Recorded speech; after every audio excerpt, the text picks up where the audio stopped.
kind of an important topic. It shows you how this is the basis for how all electricity is currently generated. Okay. And there are many other applications, but I guess the most important thing is how all electricity is generated. Now, for your generation in the future, hopefully a lot of electricity will be generated using solar cells, and that's a different phenomenon. That doesn't depend on Faraday's law. But so today we'll talk about Faraday's law. So let me show you which part of the equation we're talking about. Okay.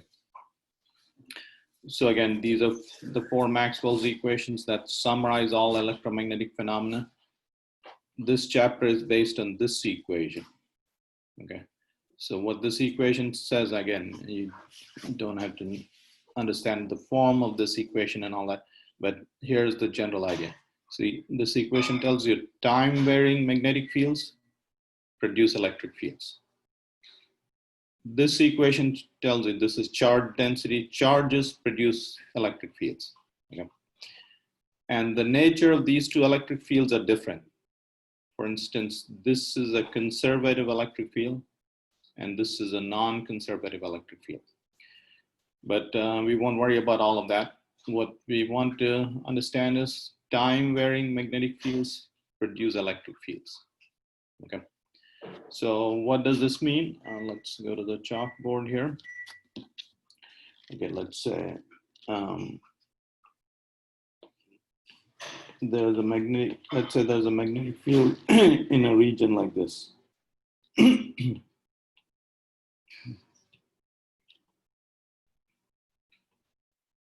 Okay, and what we'll do is we will increase this magnetic field. And what you'll find is when you increase the magnetic field in this region, there are circular field lines. These are electric field lines, and they will go in this direction. So what this means is at this point, the electric field is like that. At this point, the electric field is like that. It's tangent to this circle, okay? And the bigger the circle you draw, the weaker the field gets, okay? Well, what can you do with this electric field? So what you can do is, if you place a wire there, okay, you will find that you have a current in the wire. Okay, so again, look at this. There is, all you're doing is you're increasing the magnetic field. Okay, and what ends up happening is you have an electric current in this wire without any battery. Okay, so that's what's happening. So time varying magnetic fields are inducing electric fields. Okay, and I'll show you. I'll show you a little simulation. So this, let's see.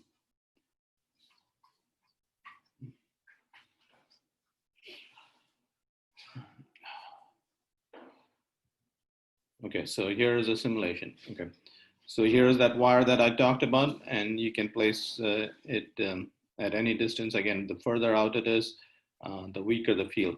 But what this wire is connected to an ammeter that'll measure a current. Okay, and here's this magnetic field. And the way we'll change this magnetic field is by moving this magnet. Okay, so in this region, in this region, the magnetic field changes when the magnet moves. And you see, it doesn't matter how strong the magnetic field is. If it's steady, there's no current. So, like this equation says, you need for the magnetic field to change in time to induce that electric field. Okay, and that's what this chapter is about. Okay. So, and based on that principle, based on this little equation, based on this principle, all your electricity is currently generated. So let's look at that. So to motivate paying attention to this thing. All right, so here is a permanent magnet, okay? and it produces a magnetic field from right to left, from the North Pole to the South Pole. Okay. Now, what you can do is, so going back to this thing, this application, see, the way you change, what is relevant is the magnetic field relative to the coil is changing. What you can also do is move the coil back and forth, and you would still get an induced electric field. So it's the relative motion that matters. Okay. And so you can move the coil back and forth. You could also turn the coil around, and that will also, you can just spin the coil, and that will change the magnetic field within the coil. Okay. And that will induce an electric field as well. And so in practice, that's the easiest thing to do, and that's what we do in all our technologies. So here we go. So there's the magnetic field. Okay. And what we'll do is we'll turn this coil. And you see there's the electric field induced. There's the EMF in the coil, which is lighting this bulb. Okay.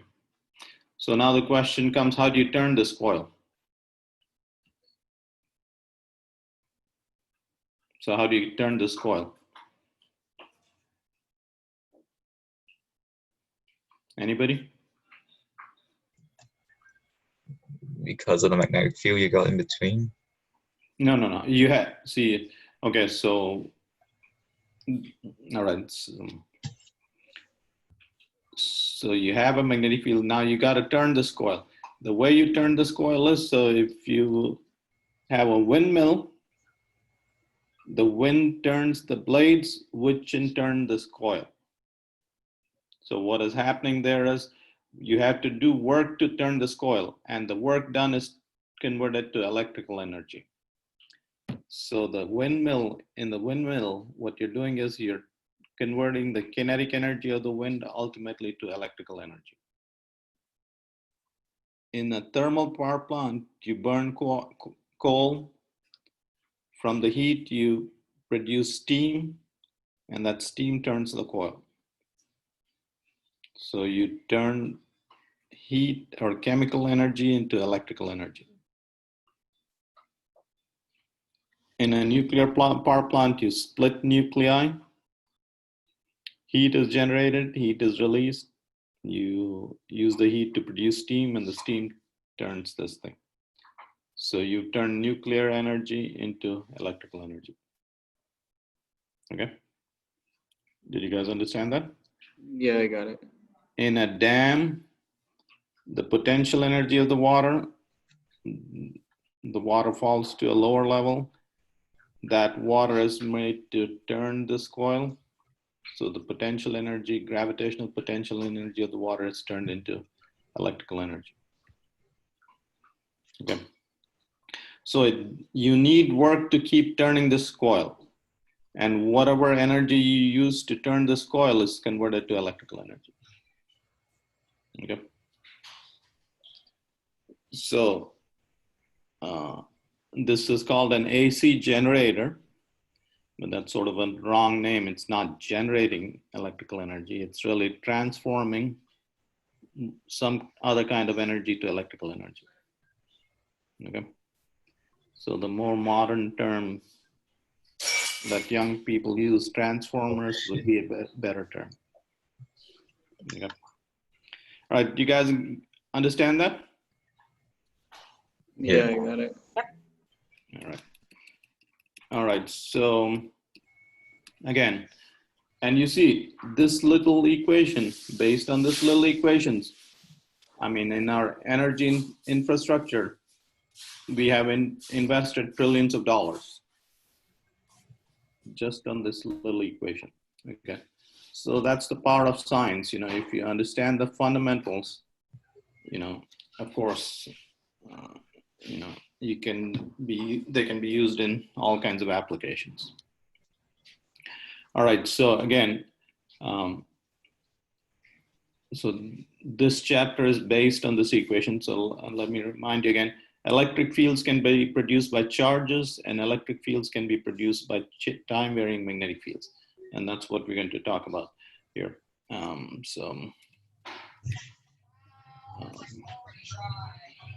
Okay, so in particular, what we are going to look at is Faraday's law, which is a derivation of that equation. Okay. So that law is, this is a more fundamental equation, and Faraday's law is a higher level law. And then we'll talk about Lenz's law, induction and energy transfer, and so on. Okay. So stationary and moving charges produce electric fields. Okay. So, well, what this equation, well, it's built into this equation. Moving charges and charges at rest produce electric fields. Okay. And magnetic fields are produced by moving charges as well as changing electric fields. So what this bullet point is saying is this equation. Magnetic fields are produced by moving charges and time varying electric fields. Okay. So again, we're just putting in words all those equations.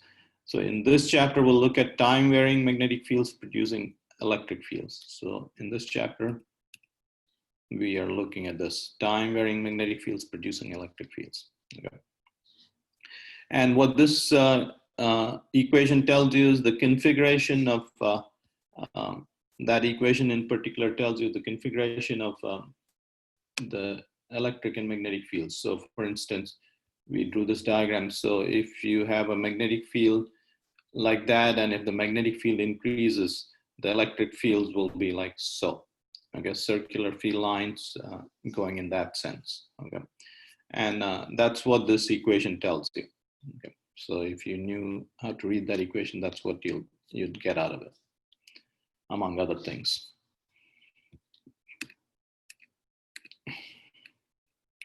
Okay, so now to understand my Faraday's law, we'll define something called magnetic flux. Okay, so let's go to a simulation.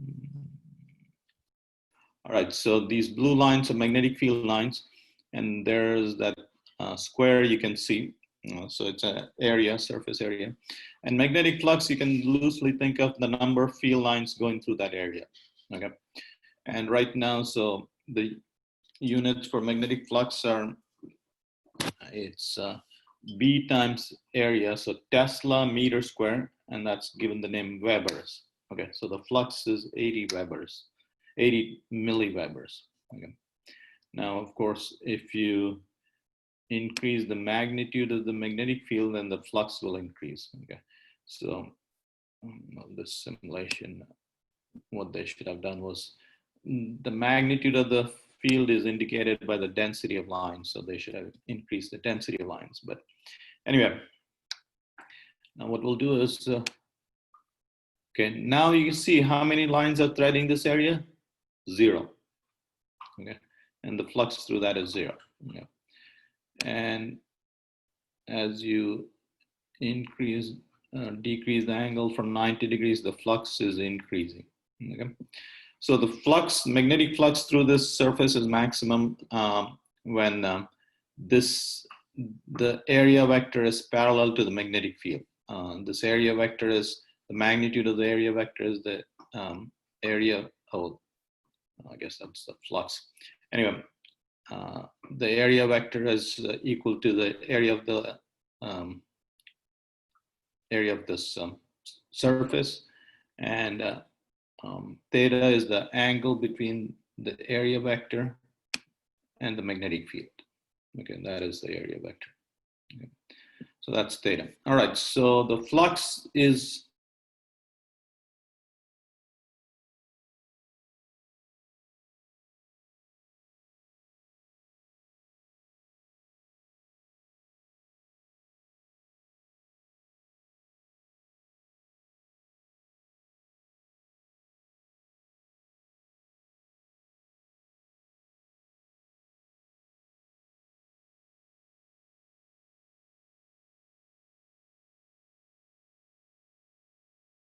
Faraday's law. Faraday's law is okay. So okay, so we saw that here's field lines. There's magnetic field lines, and if the magnetic field lines change, you induce an EMF in that direction. You induce an electric field, and the line integral of the electric field is the EMF, the voltage induced in this loop. Okay. So what Faraday's law says is, it says the time rate of change of the flux through this loop is equal to the induced EMF in this loop. Okay. That's what Faraday's law says. So the script E is induced EMF, the voltage in that loop, is equal to minus D, the magnetic flux by dt. Okay. And the magnetic flux is B dot A, so it's BA cosine theta, where what is, so A is the area vector, A is the area vector, and the magnitude of the area vector is just the area of that square. And there's the B vector, and there's the angle between them. Okay. All right, so the induced EMF, Faraday's law says the induced EMF in around that loop, around the induced EMF around the boundary of that area is, okay, so the induced EMF and the boundary of the area is equal to minus d by dt of BA cosine theta. Okay. So Faraday's law is relating something that to the boundary to what is happening within the area. Okay. So the induced EMF is equal to dBA cosine theta by dt. Now you see, if you look at this mathematically, the induced EMF is non-zero as long as you change any one of these things. You could change B as long as this time derivative is non-zero. So you could change B with respect to time, or you could change A with respect to time, or you could change theta with respect to time. Okay. So in this simulation, and this part, you're changing B, the magnetic field. Okay, now that's the hardest thing to do. Here you're changing the area. Okay, but that's also not easy to do in practice. Okay, the easiest thing to do is change theta. Okay, and that's what you saw in that generator. Okay. So the easiest thing to do is to change theta. And that's what it's used in practice in a nuclear power plant, in a windmill, in a dam, in a thermal power plant, and so on. Okay. So that's how you induce voltage. Okay, that's Faraday's law. All right, so now let's look at some applications of this law. Okay, so for instance, here is a ring and a bulb attached to it. And as long as you move the magnet back and forth, the bulb will light up. Okay. So when you're moving the magnet back and forth, what are you doing? You're changing B. Okay, with respect to time. All right. Here, if you move this now, whether you move the magnet and keep this at rest, or move this and keep the magnet at rest, it's the same thing. So when you move this guy, again, you're changing B. Okay. Now, if you change the area, the bulb will light up again. And so now you're keeping B constant, but changing A. Now, in this case, if you spin this thing along this axis, okay, will the bulb light up?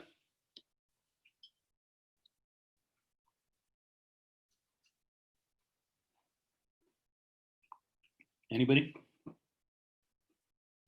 No. No, right. It won't light up, so you're not changing anything. What if you spin it along this axis?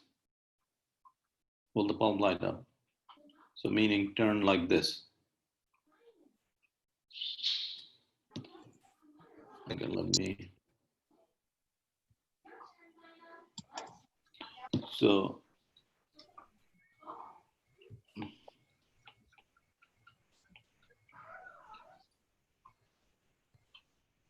there's the ring. And if you spin the ring along that axis, will the bulb light up? It would, yeah. Yes. All right, so this is, so you guys understand that if you turn it along that axis, then you're changing theta, okay? All right, so that's, and that's what's done in practice in generators, okay? All right, so here's another application. Let me remind you of, so here's a current, and you see the current will produce magnetic fields, and the magnetic field is going into the paper here, it's coming out of the paper here, and it gets weaker the further out you are, okay? So the magnetic field is getting weaker the further out you are, but it's producing a magnetic field. Now, so in this application, let's say if you move this square parallel to the wire, will you induce a magnetic EMF around the wire?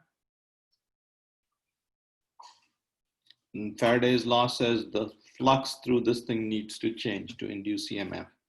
So Faraday's law says that to induce an EMF, you need to change the flux through that loop.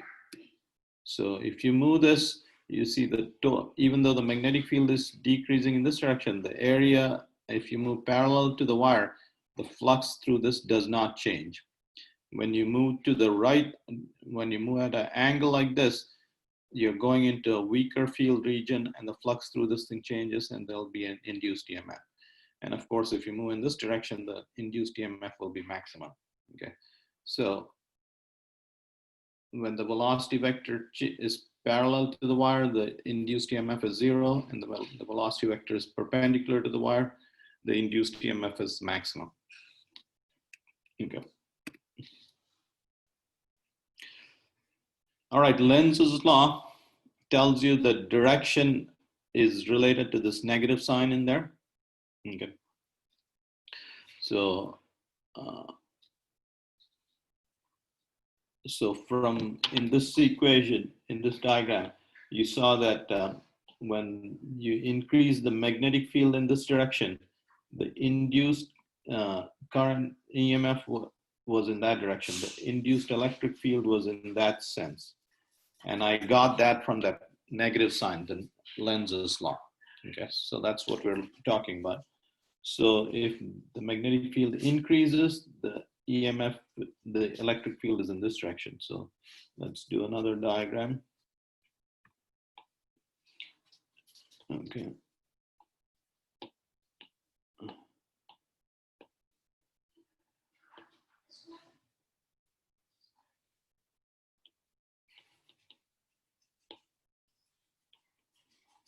Okay. So this is for increasing B, and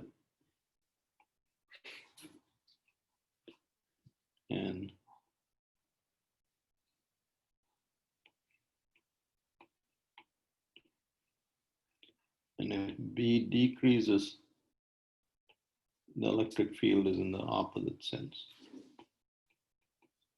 Okay. And that's what Lenz's law says. So, but we'll state it in a slightly different way, which is easier to remember. Okay, so Lenz's law is related to this negative sign, and what this says is polarity of the induced EMF is such that it opposes the change in flux that produces it. Okay, so that's a mouthful, but here's what that means. Okay, so if you move the magnet to the right, the induced current is like this. Okay, how do you remember the direction of the induced current? Okay, here's what you do. So now just look at the current. If this is the current, and if you use your right hand and point your fingers in the direction of the current. So again, can you see this? My fist? Where is the, I lost the camera.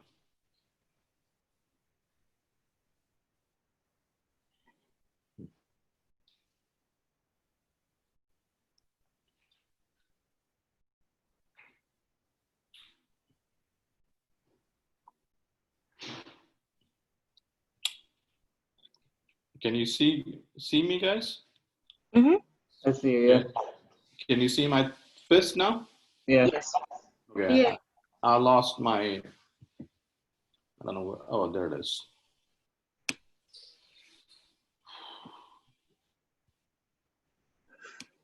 Okay, so you can see my fist. Okay, so my fingers are in the direction of the current and my thumb points in the direction of the magnet. Okay, so what this means is, so this is an electromagnet, and if the current is flowing in this direction, there's the north pole of the magnet, there's the south pole of the magnet. Okay, so again, let me make sure we understand this. So if you have a loop of wire like this, carrying a current, it behaves like an electromagnet like this. That's what that diagram is telling you. Okay. This is current. Okay. So what Lenz's law is saying is when you move this magnet in this direction, the induced current is in that direction. Well, this induced current is like an electromagnet with the north pole pointing in this direction. So what is this induced current doing? It's trying to oppose the motion of that, because the north pole will repel a north pole. Okay, so the induced current is trying to oppose what is producing it. Okay, so if you want to keep producing that current, you have to do work to push this magnet. Okay, so the work you did got converted to electrical energy. Okay. So that's what's happening here. Okay. Again, there's never ever free lunch. So the induced current, the polarity of the induced current is such that it's opposing what is producing it. The motion of this magnet is producing the induced current, and this induced current is opposing the motion of this magnet. Okay. So that's what we mean by polarity of induced EMF is such that it opposes the change in flux that produces it. So Faraday's law relates induced EMF and change in flux. The physical interpretation of the negative sign is given by Lenz's law. Okay.